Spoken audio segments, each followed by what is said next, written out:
A Bíblia diz no livro de Atos, no capítulo 19, nos versículos de 1 a 41. Aconteceu que, enquanto Apolo estava em Corinto, Paulo, tendo passado pelas regiões mais altas, chegou a Éfeso.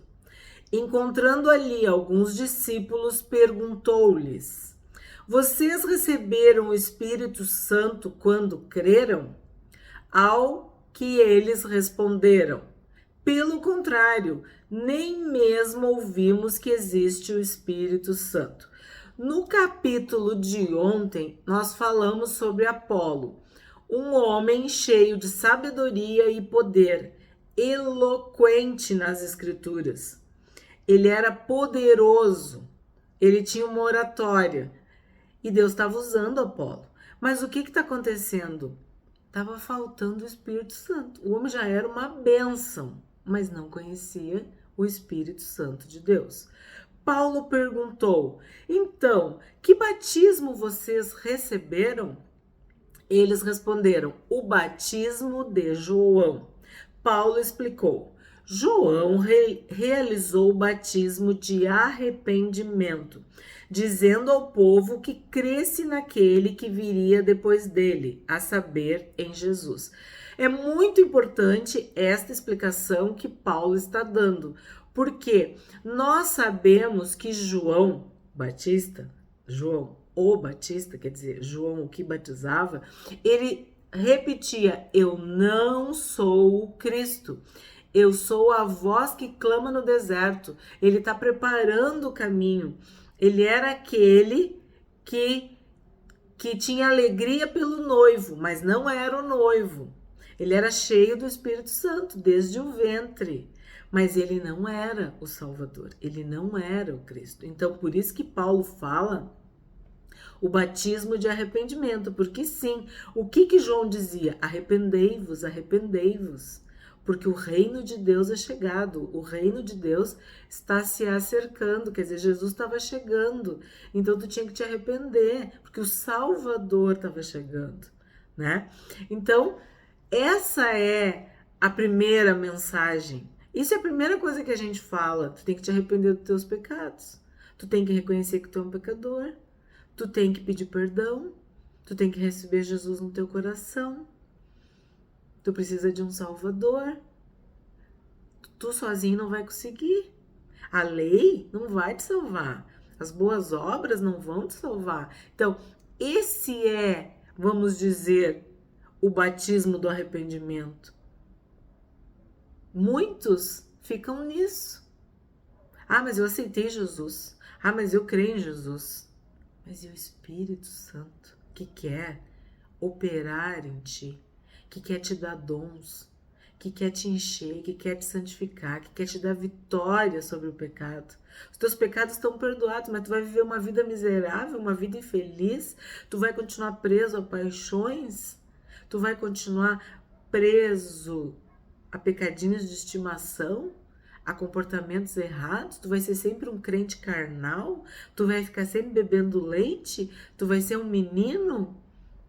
O próprio Paulo diz, quando eu era menino eu falava como um menino, quando eu era menino eu vivia como um menino, né? Ou vamos falar, eu era uma criança, né? Para dizer que meninos e meninas, então, eu não sou mais criança, eu sou um homem, eu sou adulto, então eu já tenho que viver como adulto. Espiritualmente é a mesma coisa. O Espírito Santo que nos dá essa autoridade, essa liberdade, essa certeza, esse selo, essa promessa, essa presença. Precisamos, estamos vendo em Atos que Jesus falou exatamente isso. Fiquem aqui até que vocês recebam o poder, sejam revestidos. Então, o que Paulo estava verificando nas suas viagens? De que havia pessoas que tinham recebido Jesus, que tinham recebido o batismo de João, que tinham sido iniciados nas Escrituras. A semente estava ali, estava germinando, mas ela precisava de muito mais alimento para dar frutos, para progredir, para desenvolver. 5. Eles tendo ouvido isto, foram batizados no nome do Senhor Jesus.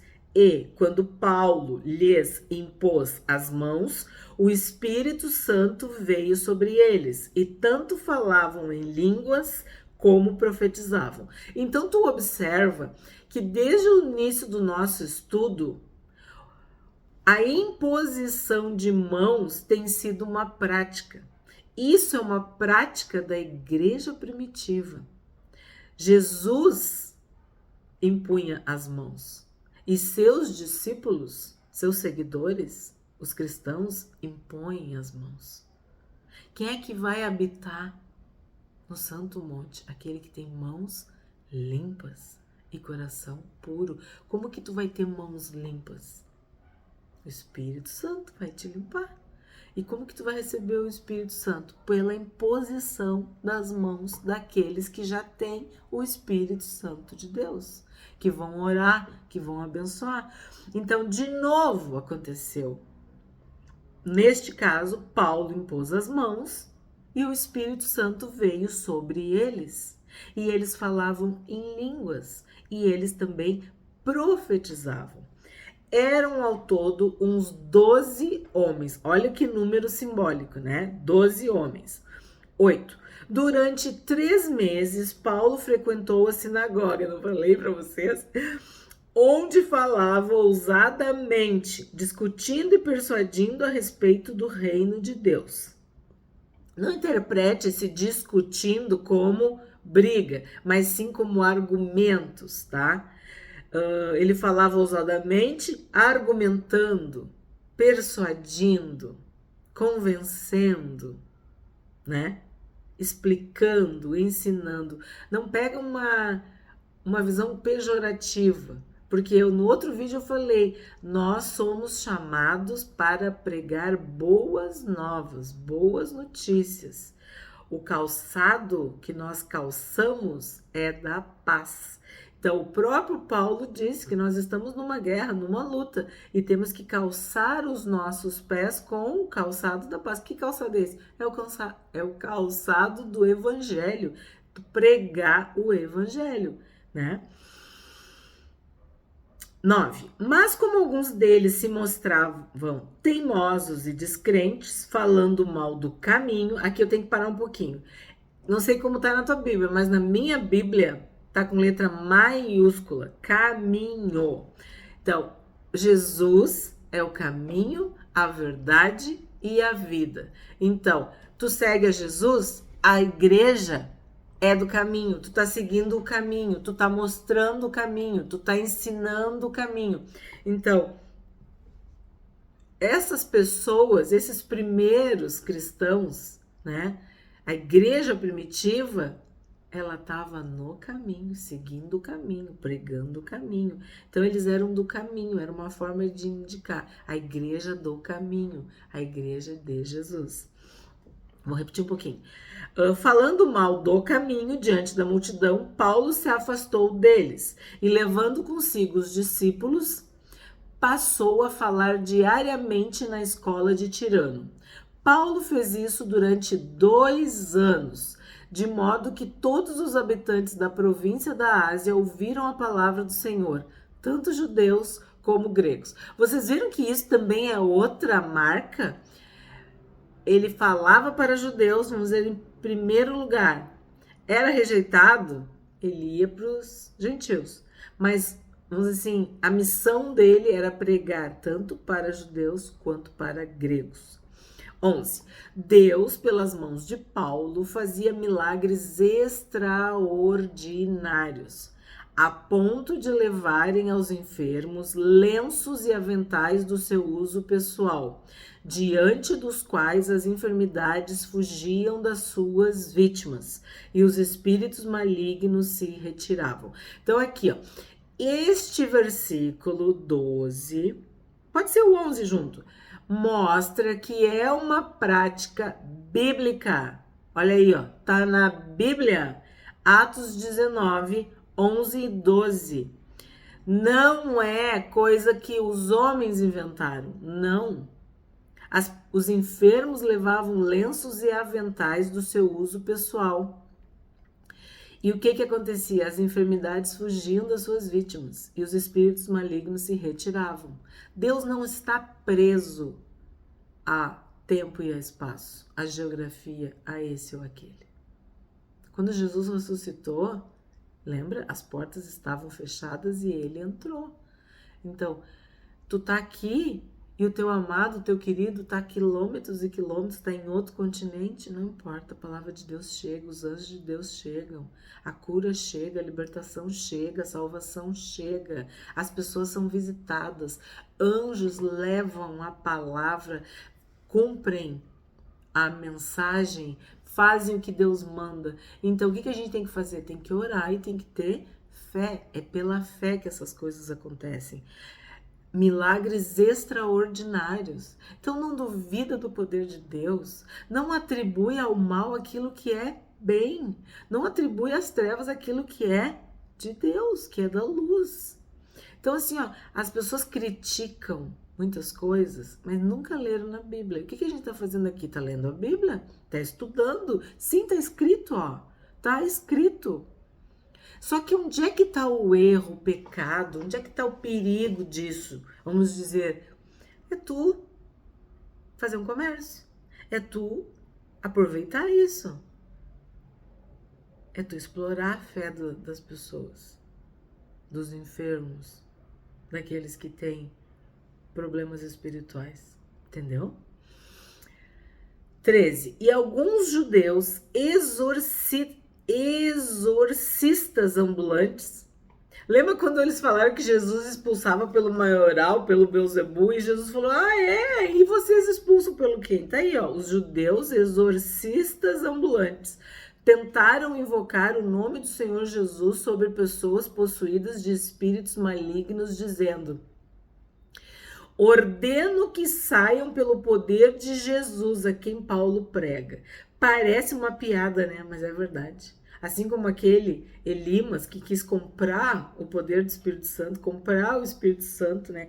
Gente, as pessoas são muito loucas, muito malucas, muito fora. Total, sem sabedoria, sem discernimento. E aqui o que a gente está vendo? Exatamente isso. Eles viam a manifestação, eles viam os milagres extraordinários, os prodígios e as maravilhas, e eles queriam. De que forma? De uma forma carnal, de uma forma ambiciosa, gananciosa, invejosa. Não tinha nada de espiritual, de conversão ali.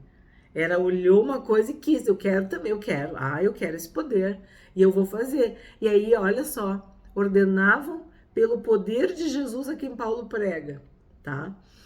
14. Os que faziam isto eram 7 filhos de um judeu chamado Seva, sumo sacerdote. Olha só, eu fui pesquisar esse Seva, não tem nada a ver com o que tu pensou. É um utensílio, tá? Algo que é usado, a gente pode dizer, é uma ferramenta. Então, os 7 filhos de Seva, esse Seva era sumo sacerdote. Aí olha o que acontece, é muito interessante isso aqui. Mas o espírito maligno lhes respondeu: conheço Jesus e sei quem é Paulo, mas vocês quem são? Então, no mundo espiritual existe uma hierarquia. A Bíblia diz, o próprio Paulo diz que até os demônios creem, eles sabem quem é Deus, eles sabem quem é Jesus, eles sabem. Não esquece que os demônios eram anjos que estavam no céu e porque pecaram, seguiram Satanás, seguiram Lúcifer, se tornaram demônios, espíritos malignos, caídos, espíritos imundos, né? Anjos do mal, anjos maus. Então, eles sabem quem é Deus, eles sabem. Só que aí olha o que ele está dizendo. Jesus eu sei quem é. E Paulo também sabe. Também sabia quem era. Porque o que acontece? Quando tu é de Deus, quando tu ama Deus, tu é contra o inferno. Tu é contra as trevas. Tu é um soldado da luz. Então, eles te detestam. Tipo, ela acordou hoje de novo. E ela vai pregar de novo. E ela vai fazer o estudo de novo. E mais um vai se converter. E mais um vai se santificar. E mais um vai se curar. E mais um vai ser liberto. Então eles te odeiam. Aí tu imagina Paulo. O que Paulo fez? Um vaso usado nas mãos de Deus. Que o próprio Deus disse, ele vai saber o que é sofrer por mim e pelo meu nome. Porque Paulo se esvaziou, se desgastou, se ofereceu como sacrifício. Então, óbvio que o inferno sabia quem era Paulo. Óbvio que os demônios, que todos tremiam, porque sabiam que o poder que estava em Paulo era dado por Deus. O Espírito Santo que ressuscitou Jesus dentre os mortos estava com Paulo. Então, eles sabem quem é de Deus. E eles temem quem é de Deus. Eles conhecem a autoridade. E se tu é de Deus, tu tem o nome de Jesus. E não há nome mais forte, mais poderoso. E sim, te prepara para a oposição e para a resistência. Mas a vitória é nossa. Então, sim, o inferno sabe quem nós somos, conhece o nosso nome e faz de tudo para perturbar, faz de tudo para oprimir, faz de tudo para te entristecer, que é só o que eles podem fazer, porque eles já perderam, já estão derrotados. Então aqui, o que tu tá vendo? Um exemplo claro disso. Os demônios, os espíritos malignos disseram, eu conheço Jesus e eu sei quem é Paulo, mas vocês quem são? Tipo, que hoje em dia a gente diz, se vocês são na fila do pão, quer dizer, o que vocês estão fazendo aqui? Vocês não são nada nem ninguém, porque vocês não têm o sangue do Cristo, vocês não têm o Espírito Santo. Como é que vocês vão querer se meter conosco, né? No caso, com os espíritos malignos. Aí, olha só, 16.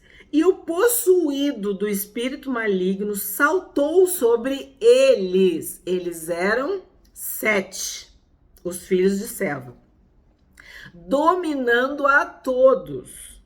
De tal modo prevaleceu contra eles que, olha isso, que nus e feridos fugiram daquela casa. Este fato chegou ao conhecimento de todos os moradores de Éfeso, tanto judeus como gregos. Veio temor sobre todos eles e o nome do Senhor Jesus era engrandecido. Então eles quiseram usurpar o nome de Jesus. Eles não tinham autoridade, licença, autorização, permissão para usar o nome de Jesus, porque eles não eram de Jesus. Vocês não receberam nada porque não pediram em meu nome, Jesus falou. Então, tu tem o nome de Jesus sobre a tua vida, tu é salvo, Jesus abriu teu coração, tu é cheio do Espírito Santo, tu tem autoridade para usar o nome de Jesus. E sim, os demônios vão ter que obedecer. Eles não têm outra alternativa. Eles têm que sair. Tu tem que amarrar. Tu tem que repreender e expulsar em nome de Jesus. Mas eles estavam fazendo, de uma forma aparente, natural, sem a essência, sem salvação, tá? E Deus é tão poderoso que ele transformou esse episódio num temor. Veio temor sobre todos eles e o nome do Senhor Jesus era engrandecido. 18. Muitos dos que creram vieram confessando e denunciando publicamente as suas próprias obras. E esse é um sinal do arrependimento, da conversão, da salvação. Confessar pecados, abandonar pecados, denunciar. Sabe quando Jesus entrou na casa de Zaqueu? Tem vídeo no canal sobre Zaqueu. Se eu fiz algo errado, se eu sou culpado do que me acusam, eu restituo. Eu vou dar metade dos meus bens e eu vou restituir 4 vezes mais. Então, a gente se converte, a gente se arrepende, a gente confessa, a gente abandona o pecado. A gente se rende a Jesus, né? E foi exatamente isso que aconteceu. Então, por quê? Porque quando tu faz isso, tu recebe perdão. Tu recebe paz. O sangue de Jesus te cobre do alto da cabeça à planta dos pés à cabeça. Aí sim, tu tá salvo, tu tá liberto, tu tá livre de todo o mal. Também muitos dos que haviam praticado magia, reunindo seus livros, os queimaram diante de todos. Calculado o valor dos livros, verificaram que chegava a 50.000 denários. Assim a palavra do Senhor crescia e prevalecia poderosamente. Aqui a gente vê que uma pessoa se converte e ela tem um passado, ela tem uma história, ela tem uma profissão, ela tem hábitos, ela tem às vezes até riqueza que vem daquele pecado. Toda uma vida, né? Servindo muitas vezes aos espíritos. Então, por exemplo, aqui no caso magia, né? Ocultismo, ciências esotéricas, essas coisas que Deus proíbe para os seus filhos, para suas filhas, que nós sabemos que é uma abominação diante de Deus, que Deus não se agrada disso. Quando tu te converte e tu sabe que tu só precisa de um livro, a Bíblia, que tudo que tu buscava, tu vai encontrar na Bíblia. Todas as respostas. E quando tu não encontrar a resposta, a fé, a gente viu, a fé vai curar, confortar, fortalecer teu coração. Tu não precisa de outros livros. E aí, o primeiro amor faz com que tu queime. Tu abandona tudo isso. E pode ser coisas valiosas. Mas tu queima, tu quebra, tu joga fora. Porque aquilo não serve pra ti, não serve pra ninguém. Aquilo te desviou, aquilo te ensinou um caminho perverso. Por que tu vai doar para alguém? Não, tu vai queimar, tu vai quebrar, tu vai destruir. Porque aquilo não serve. Como ídolos, né? Que nós estudamos. O que tu tem que fazer com os ídolos? O que tu tem que fazer com as imagens? O que tu tem que fazer com tudo isso? Queimar, botar fora, destruir em nome de Jesus. Porque aquilo ali era um tempo de ignorância. Era um tempo de pecado, de tristeza, de vergonha. E tu não quer mais isso. Tu não precisa mais disso. Quando tu olha pro teu passado, tu muitas vezes tem vergonha, né? Tristeza. Tu não quer viver aquilo ali. Porque tu sabe que aquilo te afastou da verdadeira vida, do verdadeiro caminho, da luz eterna, da vida eterna, da verdade verdadeira. A gente tem visto muitos homens e mulheres, artistas, cantores, jogadores de futebol, pessoas famosas, que têm muito dinheiro, que têm muita fama, muitos contratos, muitas coisas. E elas se convertem. E elas consideram tudo isso lixo. E elas têm que mudar de padrão de vida muitas vezes para servir a Cristo. Elas começam... Vou dar um exemplo assim. Cantavam para o mundo, cantavam para Satanás, usavam o corpo, usavam substâncias, faziam tudo errado. Seguiam o mundo. E elas encontram Jesus. E Jesus as salva, perdoa. E elas encontram a verdadeira paz, a verdadeira alegria. A água viva chega de beber em outras fontes, né? Como a gente viu a mulher samaritana. E aí o que acontece? Eles têm contratos, têm trabalhos, têm negócios, coisas. E aquilo vai custar caro. E às vezes os que criticam não sabem a fortuna que é abrir mão de tudo isso. E aí as pessoas vão ter que fazer exatamente como esses aqui, ó. Reunir os livros e queimar diante de todos. Aquele altar que ele levantava vai ter que ser destruído. Aquelas músicas, né? Aquelas roupas, aquelas práticas, aquelas bebidas, aquelas substâncias. São tantas coisas que serviam às trevas. Não dá para tu pegar e levar aquilo ali. Não, aquilo vai ter que ser destruído. Aquilo ali faz parte de um passado, de uma vida que tu não quer mais viver. Uma vida que te causava dor, tristeza e um vazio absurdo. E às vezes as pessoas têm isso, têm dinheiro, têm fama, têm beleza, têm juventude, têm tudo. E elas não têm paz, não têm a salvação. E aí tu vê o quê? Mulheres, vou dar um exemplo das mulheres, né? Que viviam como minha mãe dizia, com as carnes de fora, à mostra, como um açougue. E aí tu começa a ver que elas usam roupas diferentes. Elas falavam, ou eles, as pessoas, falavam coisas horríveis, palavrões, blasfêmios. Muda o falar, muda o olhar. Às vezes tem aqueles cabelos malucos, fazem coisas contra o próprio corpo. Tu vê que a pessoa é que nem o endemoniado gadareno, fica sentado, bem vestido, em perfeito juízo, sabe? Não fica louco de um lado pro outro. Tu vê a transformação da vida. Então, essa passagem aqui é muito forte. Porque tu vai confessar, tu vai denunciar, tu não vai ter vergonha, tu vai dizer que tu tem vergonha da tua vida anterior, mas de ser uma nova criatura, nascer em Cristo, isso pra ti é alegria. E aí, se tu tiver que abrir mão de coisas, né, de deuses, de falsos deuses, de ídolos, de livros, sabe lá, amuletos. Ai, gente, é tanta coisa que as pessoas se agarram e acreditam, às vezes, por uma vida inteira, que sim. Ninguém vai precisar te mandar fazer isso, o próprio Espírito Santo vai te constranger. E assim a palavra do Senhor vai crescer e prevalecer poderosamente. 21. Depois dessas coisas, Paulo resolveu no seu espírito ir a Jerusalém, passando pela Macedônia e Acaia. Ele dizia: depois de passar por Jerusalém, preciso ir também a Roma.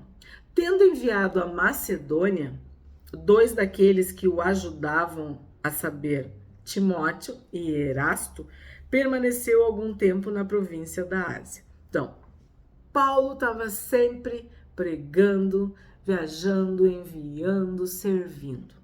Por esse tempo, houve grande tumulto em Éfeso por causa do caminho, da igreja do caminho, dos seguidores de Cristo, dos cristãos.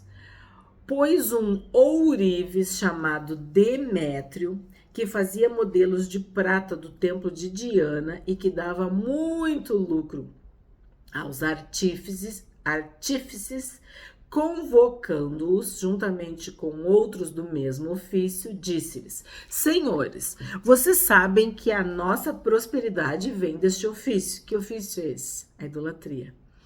E agora vocês estão vendo e ouvindo que não só em Éfeso, mas em quase toda a província da Ásia, este Paulo tem persuadido e desencaminhado muita gente, afirmando que os deuses feitos por mãos humanas não são deuses de verdade. Olha a bênção!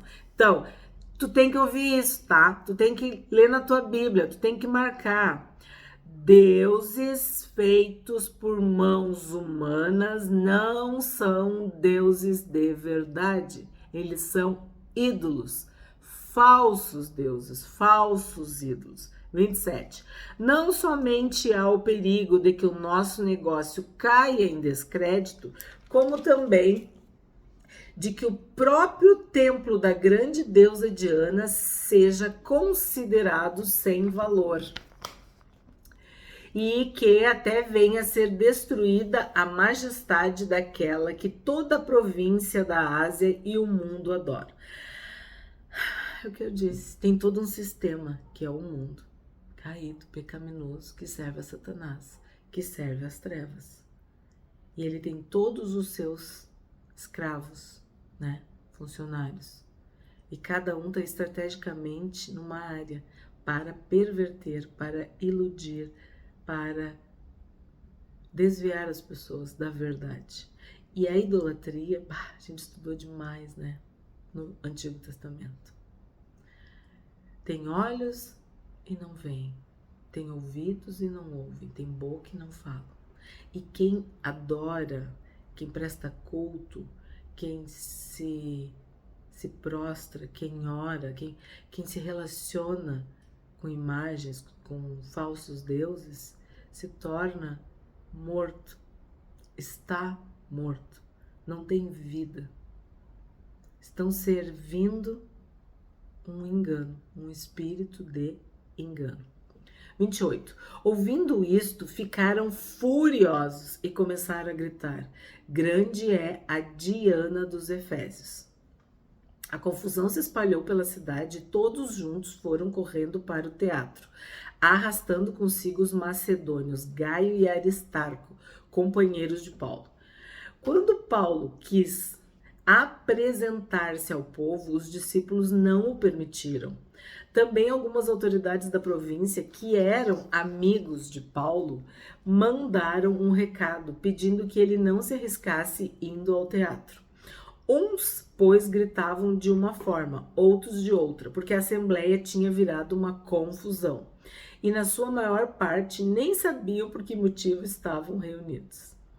Então tiraram Alexandre do meio da multidão e os judeus o empurraram para a frente.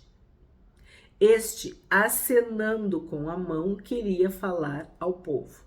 Quando, porém, reconheceram que ele era judeu, todos a uma voz gritaram durante quase 2 horas.